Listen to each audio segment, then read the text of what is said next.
بسم اللہ الرحمن الرحیم۔ السلام علیکم ورحمۃ اللہ وبرکاتہ۔ میرے مسلمان بھائیوں، آٹا کتنا مہنگا ہو گیا ہے اور غریبوں کی فریاد آسمان پر جا رہی ہے۔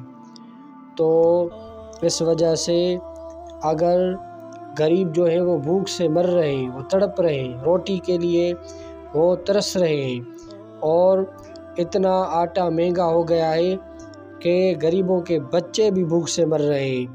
تو اس وجہ سے ہم سارے مسلمانوں کو اس میں کردار ادا کرنا چاہیے، اور ہمیں عذاب قبر سے ڈرنا چاہیے، اور ان کی آہوں اور فریادوں سے جو عذاب اللہ تعالیٰ دے گا اس کو آپ بھلا بھی نہیں سکتے ہو۔ ان کی غریبوں کی فریاد کی وجہ سے کچھ وقت پہلے کتنی بارشیں ہوئیں۔ اللہ تبارک و تعالیٰ نے ہمیں سمجھانے کے لیے بارشیں بھیجی، اور پھر کرونا کا عذاب آیا، کتنا شدید عذاب تھا، اس میں معیشت بالکل بیٹھ گئی۔ تو ان غریبوں پر رحم کریں۔ اور اس سے پہلے ایک ماکڑ کا عذاب آیا جو ساری فصلیں وہ چاٹ کر تباہ و برباد کر کے گئی۔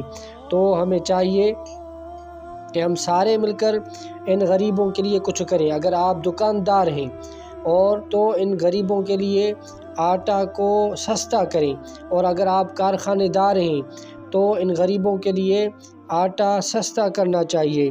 تو اللہ تبارک و تعالیٰ کا ہمیں خوف کرنا چاہیے کہ یہ اتنی اہم